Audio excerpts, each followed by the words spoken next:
করতেছে। আমরা তাদের কাজ ভাঙা জবাব চাই, তাদেরকে অবিলম্বে। তার প্রধান কারণ হল প্রকল্প গতকাল একটা সৌজন্য সাক্ষাৎ এবং কর্মসূচি পালনের উদ্দেশ্যে তারা গমন করেন। অত্যন্ত দুঃখের বিষয়, বাংলাদেশের আবর্জনা, বাংলাদেশের বিস্ফোরা, মাধ্যমিকের বিস্ফোরা, বাংলাদেশ মাধ্যমিক শিক্ষার বিস্ফোরা প্রকল্পের নামে টিপিও কৃষি সন্ত্রাসী আমাদের এই নিরীহ শিক্ষকের উপর আক্রমণ চালায়। একমাত্র পশু ছাড়া কখনো শিক্ষক তারা নিরীহ তাদের উপর আক্রমণ করতে পারে না।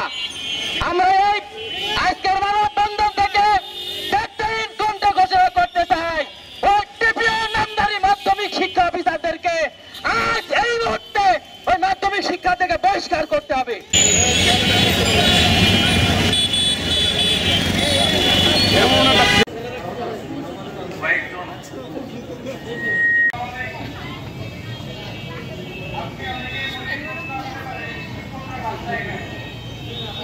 চাঁপাইনবাবগঞ্জ সরকারি মাধ্যমিক বিদ্যালয়ের শিক্ষকবৃন্দের পক্ষ থেকে যে শিক্ষকের বিরুদ্ধে হামলা করেছে সেসি প্রকল্পের কর্মকর্তা কর্মচারী, তাদের আগামী 24 ঘন্টার মধ্যে যদি তাদের আইনের মাধ্যমে দৃষ্টান্তমূলক বিচার যদি না করা হয়, আমরা কেন্দ্রীয় কর্মসূচির সাথে একাত্মতা ঘোষণা করে আগামীতে আরো কঠোর কর্মসূচি দিতে বাধ্য হব।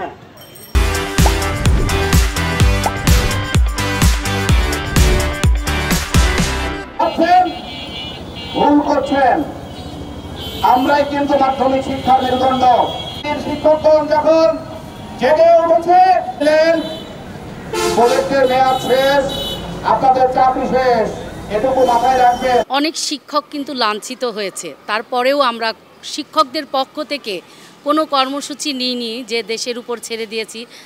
জনগণ যেটা মনে করবেন অবশ্যই শিক্ষকদের পাশে দাঁড়াবেন, কিন্তু এই মুহূর্তে শিক্ষকদেরকে যখন ডিজি অফিসের সামনে মারধর করছে, লাঞ্ছিত করছে, সেই মুহূর্তে এখন আমাদের যদি দেওয়ালে পিঠ ঠেকে যায়, তাহলে আমাদের যে কেন্দ্রীয় কর্মসূচি আছে, আমাদের ঢাকা থেকে আমাদের যে শিক্ষক সংগঠন আছে বাসমাসিস, তারা যেভাবে আমাদেরকে কর্মসূচি নিতে বলবে আমরা সেভাবেই নেব। আমরা আলাদা বিচ্ছিন্ন কোনো কর্মশালা গ্রহণ করব না।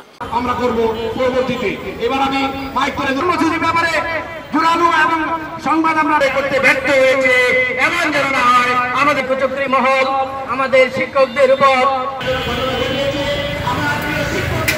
দুঃখের বিষয়, তারা যদি রাজস্ব খাতে সেই পদে আমাদের মাধ্যমিক প্রকল্প থেকে যাদেরকে নিযুক্ত হয়েছিল,